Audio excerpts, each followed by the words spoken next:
Hello, dear friends. So, in the last lecture, we discussed about the numericals and the introduction part of Gibbs energy. और हमने एक delta G का formula देखा था कि delta G equal to minus delta H delta G equal to delta H minus T delta S. और एक हमने फॉर्मूला देखा था delta G equal to minus T delta S total. ये हमने बात करी थी और इन पे जो भी आपके न्यूमेरिकल बेस्ड थे हमने वो क्वेश्चन सॉल्व किए थे। आज हम आगे कंटिन्यू करेंगे। आज हम बात करेंगे फिर say about the variation of Gibbs function, या आप कह सकते हैं कि कैलकुलेशन ऑफ डेल्टा जी के डिफरेंट केसेस। तो देखिए भाई, सो हम लोग बात करेंगे बट आज about the we can say calculation of delta G. So basically हमारे पास दो केसेस है। जैसे कि हम बात करें first one for substance undergoing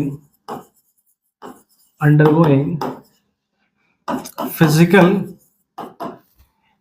ऐसा कर लीजिए, undergoing phase and chemical changes, undergoing phase and chemical change। पहला पार्ट आपका ये है, that is substance undergoing phase and chemical change। इसके बारे में हम पहले बात कर चुके हैं, कुछ एक्स्ट्रा बातें मैं ऐड करूंगा यहाँ पे। देखिए, हम जानते हैं कि G equal to H minus T S and at constant temperature and pressure, हम पहले बात कर चुके हैं इसकी, delta G equal to what, delta H minus T delta S. हम जानते हैं यहाँ पर जो टर्म्स है, डेल्टा जी भी सिस्टम का है, डेल्टा एच भी आपका सिस्टम का है और डेल्टा एस भी आपके लिए सिस्टम का है। ये हम पहले बात कर चुके हैं यहाँ पर, ठीक है। अब देखिए यहाँ पर क्या कहते हैं हम लोग कि भाई हमने एक बात और रखी थी क्वेश्चन की फॉर्म में, हमने सॉल्व किया था उसको, for reversible equilibrium process to occur, for a reversible process to occur, हमने पहले इसकी बात कर ली है। तो हम जानते हैं कि अगर रिवर्सिबल केस है या ऑब्वियसली हम इक्विलिब्रियम की बात करते हैं तो डेल्टा जी कितना बेटा आपका 0। तो यहाँ पर जो टेम्परेचर होगा उस पर क्वेश्चन किया था लास्ट लेक्चर में, याद कीजिएगा आप लोगों ने। तो आपका टेम्परेचर क्या बन जाएगा, it is delta H upon delta S. ये बातें कर चुके हैं हमने, इस वाले पार्ट में क्वेश्चन में डिस्कस कर लिया है। अब हम बात करते हैं कि जो टेम्परेचर की डिपेंडेंसी है कि क्या हमेशा डेल्टा जी नेगेटिव होगा, क्या हमेशा डेल्टा जी पॉजिटिव होगा, किस प्रकार से वो डेल्टा एच और डेल्टा एस पर डिपेंड करेगा, और साथ ही साथ टेम्परेचर का क्या इंपॉर्टेंट रोल है, उस वाले पार्ट को हम डिस्कस करने जा रहे हैं। देखिए, इट्स वेरी वेरी इंपॉर्टेंट। कई बार क्या होता है कि बहुत बेसिक से क्वेश्चन पूछे जाते हैं। अगर हम जेईई मेन की बात करें या मेडिकल की बात करें तो वहाँ आपको ये कॉन्सेप्ट जरूर हेल्प करेगा। देखिए, सो वी नो कि delta G equal to delta H minus T delta S. Basically हम लोग टेम्परेचर की डिपेंडेंसी है उसकी बात कर रहे हैं यहाँ पर। तो पहले देखिए भाई कि सपोज कीजिए हम यहाँ बात करते हैं इस तरफ डेल्टा एच के बारे में, यहाँ आपके डेल्टा एस के बारे में, डेल्टा जी के बारे में, और यहाँ हम बात करते हैं comment on feasibility, comment on feasibility. मतलब ये फिजिबिलिटी की बात हम कैसे कर पाएंगे उस पार्ट को हम देखते हैं यहाँ पे। देखिए भाई, हमने पहले बात करी थी कि दो बेस्ट कंडीशन है कि अगर ये नेगेटिव हो, बस डेल्टा एच नेगेटिव हो और डेल्टा एस पॉजिटिव हो, these are the best condition for the feasibility of a reaction or process, we all know। तो डेल्टा जी गारंटी क्या होगा, नेगेटिव ही आएगा। अब इस फॉर्मूले में चाहे तो पुट करके वैल्यूज देख ले। फिजिबिलिटी मींस कि एट एवरी टेम्परेचर या एट एनी टेम्परेचर, मतलब कि जब डेल्टा एच नेगेटिव है, डेल्टा एस पॉजिटिव है, तो डेल्टा जी हमेशा नेगेटिव होगा, चाहे टेम्परेचर का वैल्यू आप कुछ भी ले लें। आप टेम्परेचर चाहे लो लें चाहे आप टेम्परेचर हाई लें, उससे फर्क नहीं पड़ता। Delta G is what, always negative, it is always feasible, always spontaneous, yes, at any particular temperature। आप टेम्परेचर कुछ भी ले लें। सेकंड केस, ठीक इनका उल्टा कर दूं मैं, अगर ये पॉजिटिव है और ये नेगेटिव है, मतलब कि एंट्रोपी कम हो रही है, और अगर एनर्जी के पॉइंट ऑफ व्यू से कहें तो एनर्जी, नेट एनर्जी है जो वो बढ़ रही है, आप ऐसा कह लीजिए। मैं एक्सो एंडो पर नहीं जा रहा, मैं जो बेसिक बात रखी थी मैंने कि हम जब ढूंढने चले थे क्राइटेरिया ऑफ स्पॉन्टिनिटी, हमने सबसे पहले एनर्जी की हेल्प मांगी थी। हमने कुछ एग्जांपल देखे थे कि हाँ, जहाँ एनर्जी सिस्टम की अगर कम हो रही है हीट अगर वहाँ रिलीज हो रही है तो हम कहते हैं कि भाई वो स्पॉन्टेनियस होता है। बट बाद में हमने देखा कि ऐसे बहुत सारे एग्जाम्पल हैं जहाँ डेल्टा एच पॉजिटिव भी है, डेल्टा एच जीरो भी है, वो भी स्पॉन्टेनियस है। तो अगर इन दोनों का फर्स्ट वाले का ठीक रिवर्स केस हो जाए, ठीक रिवर्स, तो दोनों ही सपोर्टिव नहीं है, डेल्टा जी हमेशा क्या होगा, नेगेटिव होगा हमेशा, से मतलब मेरा एट एनी टेम्परेचर। अब आप टेम्परेचर कुछ भी ले लो, पॉजिटिव लो चाहे नेगेटिव लो, ये हमेशा नेगेटिव ही आना है, ये हमेशा नेगेटिव ही आना है। थर्ड केस, मान लीजिए कि ये भी पॉजिटिव है और ये भी पॉजिटिव है। अब देखिए थोड़ा उसको मैं गौर से देखें, मैं तो यहाँ फॉर्मूला लिखता हूँ नीचे, delta G equal to delta H minus T delta S. ये आपका पॉजिटिव, ये आपका पॉजिटिव। हमें ये क्या चाहिए, अगर मुझे कहना है कि फिजिबल है तो ये नेगेटिव आना चाहिए। इट मीन्स कि ये पॉजिटिव अच्छी बात है, ये सपोर्ट कर रहा है कि नेट वैल्यू नेगेटिव आएगी। अगर टेम्परेचर बहुत ज़्यादा होगा तो ये पॉजिटिव वैल्यू उस टेम्परेचर से मल्टीप्लाई होगी और नेट वैल्यू नेगेटिव आएगी। आई मीन टू से ये पॉजिटिव है, डेल्टा एस पॉजिटिव है। अब यदि टेम्परेचर बहुत ज़्यादा है, इसका मतलब क्या है, ये वाला पार्ट डोमिनेंट होगा, ये वाला पार्ट ज़्यादा बड़ा आएगा नेगेटिव वे में, तो डेल्टा जी आपका नेगेटिव आना अश्योर हो जाएगा। इट मीन्स कि यहाँ ये बात होगी डेल्टा जी नेगेटिव होगा at what, at high temperature. Temperature का हाई होना जरूरी है। अब हाई से मतलब ये नहीं है, वो डिपेंड करता है कि डेल्टा एच और डेल्टा एस का वैल्यू क्या है, उसके हिसाब से हाई की डेफिनेशन होगी।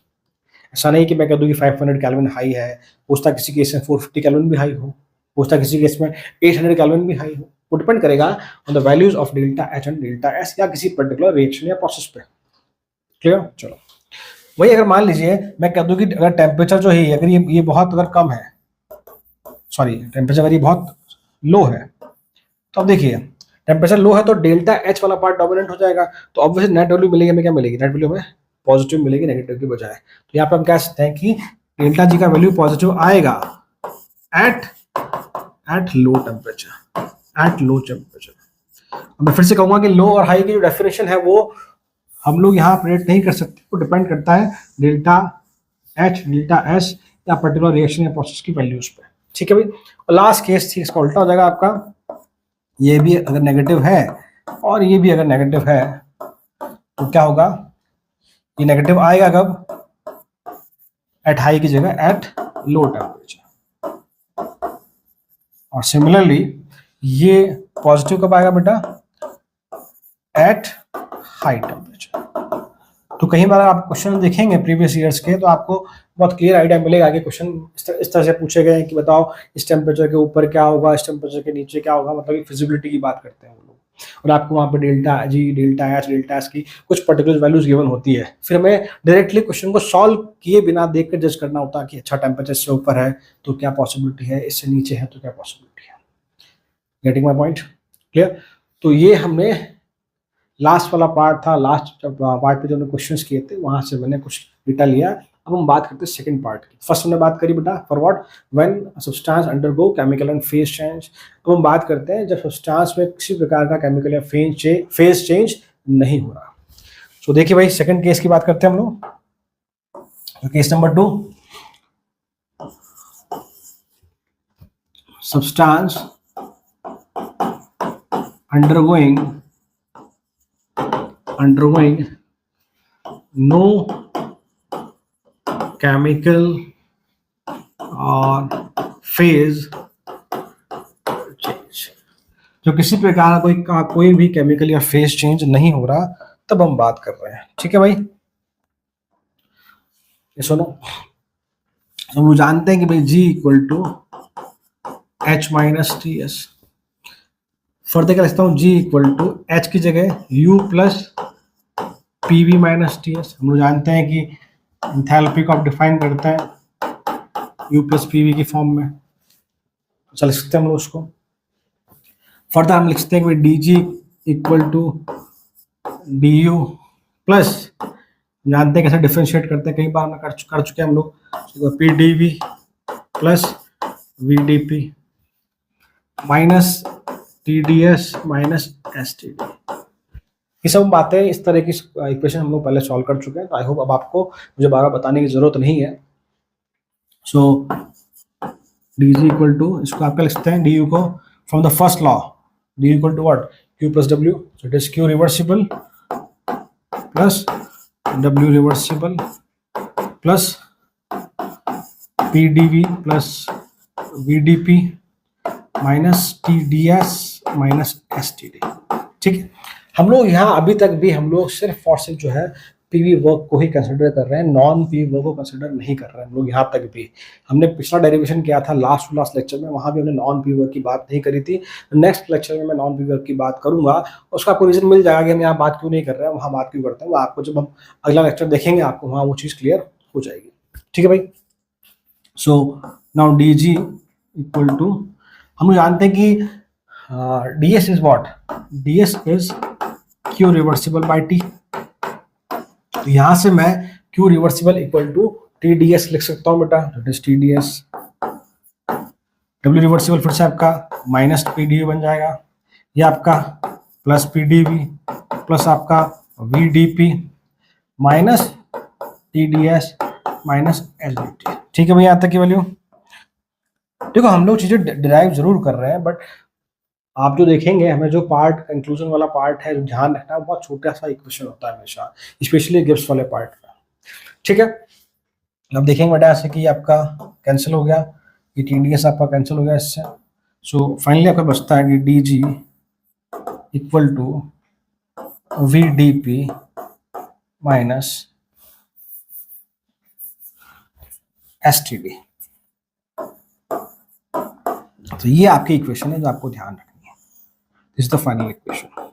अब पहली बात कि सर अब आप इसको आगे सॉल्व क्यों नहीं कर रहे हैं, ये भी क्वेश्चन दिमाग में आना चाहिए, यहीं आके क्यों रुक गए आप। तो बेटा एंट्रोपी टेम्परेचर का फंक्शन कैसे होगा कैसे नहीं होगा उसके बारे में बहुत आइडिया नहीं है कि how entropy become a function of temperature. अगर मुझे उसको सॉल्व करना है मुझे एंट्रोपी को का जो है वो टेम्परेचर के फॉर्म में फंक्शन पता होना चाहिए, वो मुझे नहीं पता है। हाँ, वॉल्यूम को हम जरूर आइडियल गैस इक्वेशन या PV इक्वल टू nRT से प्रेशर की फॉर्म में या प्रेशर के फंक्शन के फॉर्म में लिख सकते हैं हम लोग आइडियल गैस इक्वेशन की हेल्प से, बट आप एंट्रोपी को नहीं लिख पाओगे, इसीलिए हम इस इक्वेशन को यहीं पर लाके रोक देते हैं। क्लियर। अब थोड़ा इसको मैं और आगे ले जाऊँ, डिफरेंट केसेस बनाऊंगी, एट कांस्टेंट टेम्परेचर क्या होगा, एट कांस्टेंट प्रेशर क्या होगा, उसकी हम बात करते हैं। तो पहला देखिए, एट कांस्टेंट टेम्परेचर, यदि टेम्परेचर कांस्टेंट है तो क्या होगा। चलो कर दस। सो टेम्परेचर कांस्टेंट हुआ है, DG इक्वल टू ये बन जाएगा आपका, it is what VdP। It means कि यहां से DT आपका कितना होगा बेटा, तो ये वाला पार्ट आपका SDT वाला पार्ट आपका कैंसिल आउट हो गया। कैसे हो। चलो अब इसमें हम एक और केस बना ले, पहले बना ले हम लोग भाई for ideal gas. For ideal gas की अगर मैं बात कर लो यहाँ पर, तुम क्या कहते हैं भाई, हम इस V को nRT बाय P से रिप्लेस कर सकते हैं। तो ये क्वेश्चन क्या बन जाएगा, DG equal to nRT dP by P। अब इससे अगर मैं 1 से 2 इंटीग्रेट अगर करूं मैं, तो फाइनली हमें मिलेगा कि DG delta G equal to nRT ln P2 by P1। Getting my point, this is what, ये कुछ और नहीं है, ये वर्क डन ही है। This is what, this is work done. याद करो W क्या होता है बेटा, W equal to minus nRT ln P1 by P2 होता है, यस और नो। सो यहाँ P2 बाय P1 है तो नेगेटिव हो जाएगा पॉजिटिव हो गया, तो आप इसे वर्क डन भी कह सकते हैं। तो ये एक इंपॉर्टेंट केस बनता है जो हमें ध्यान रखना है। Clear, first one, this is the important. यही बात अगर मैं कर दूं for solid and liquid, for solid and liquid अगर मैं बात करूं तो देखिए सॉलिड और लिक्विड के केस में जो वॉल्यूम है, वॉल्यूम में चेंज नेग्लिजिबल होता है, इज व्हाट नेग्लिजिबल, और we say volume is what nearly we say constant, volume is what nearly we say constant. तो सिंपली DG है आपका, ये बन जाएगा कि delta G equal to volume आपका constant, it is what P2 minus P2। I hope ये point समझ में आया। तो मैंने इसका पहला केस लिया जहां हमने टेम्परेचर को कांस्टेंट रखा। अब इसका हम सेकंड केस लेते हैं जहां हम लोग प्रेशर को कांस्टेंट लेते हैं। तो मैं वो नीचे लिख देता हूँ उस तरफ। देखिए यहाँ पर मैं इसकी बात कर लेता हूँ, एट कांस्टेंट प्रेशर। तो आपका डीपी वाला पार्ट का जो बेटा 0 हो जाएगा, सिंपली आपका D G equal to what minus S D T. Clear? तो बेसिकली अगर आप देखेंगे तो ये वाला पार्ट आपका और ये वाला पार्ट आपका ज्यादा इंपॉर्टेंट है। ये मोस्टली जो क्वेश्चंस देखे गए हमसे पूछे गए वहां पर टेम्परेचर कांस्टेंट की बात की गई है। तो एक तो आपको D G equal to V D P minus S D T equation पता होनी चाहिए, इसी से हम लोग इस इक्वेशन के अलग अलग फॉर्म्स लिख रहे हैं। यस और नो? यस और नो? क्लियर? चलो सो उतारो फटाफट से, क्वेश्चन जल्दी उतारिए फटाफट इसको। देखिए भाई, सो क्वेश्चन लिख रहा हूं, calculate delta G molar for following process. देखिए भाई, फर्स्ट वन इज व्हाट,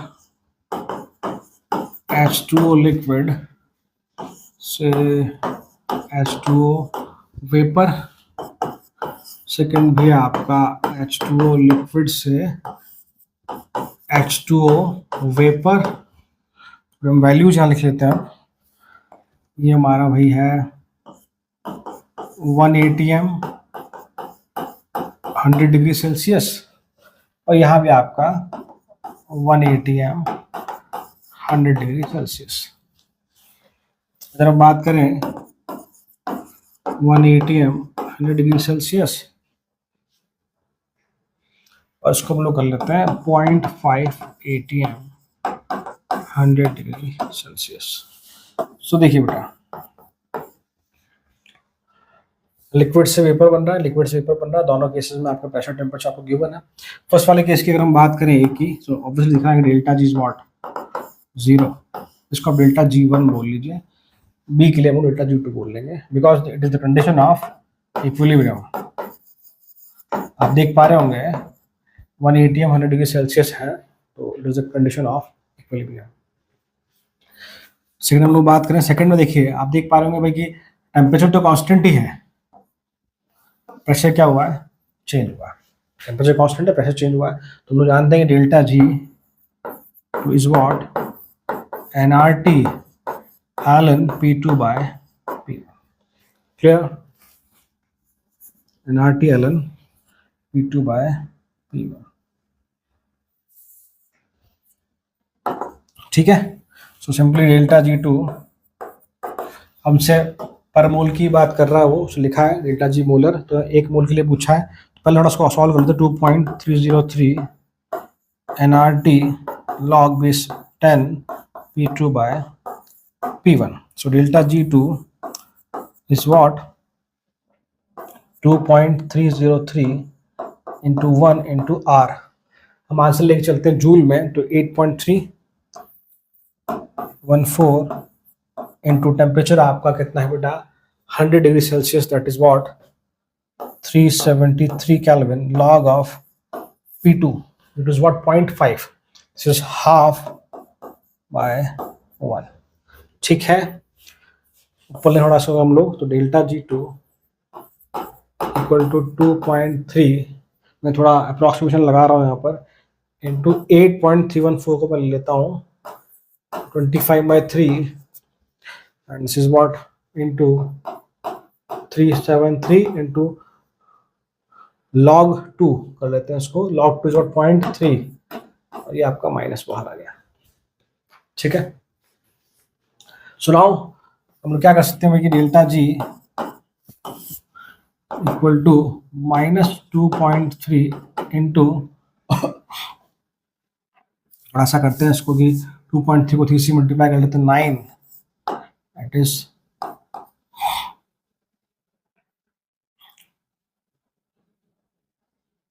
चलो ठीक है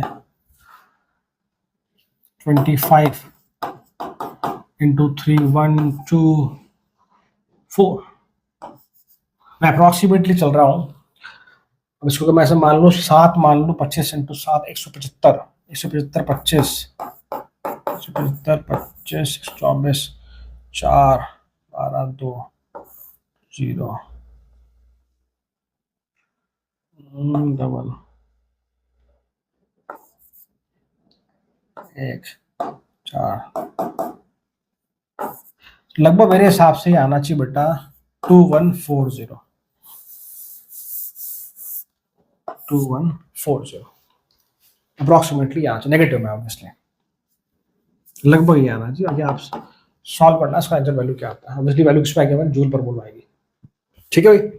सो आज हमने बेसिक पार्ट की बात करी जहां हम लोगों ने देखा दो डिफरेंट केसेस जहां एक तो देयर इज नो फेज और chemical change and second part is what जहां हमने बात करी कि जब फेज और केमिकल चेंज होता है तो उस प्रकार में क्या क्या चीज़ें आपके लिए पॉसिबल है। जो फर्स्ट पार्ट था उसके क्वेश्चन हम लास्ट लेक्चर में कर चुके थे। सेकंड पार्ट का मैंने आपको एक बेसिक क्वेश्चन बताया है जिससे हमसे एग्जाम में पूछा गया। सो आज के लेक्चर में इतना, मिलते हैं नेक्स्ट वीडियो में। Till then thank you so much.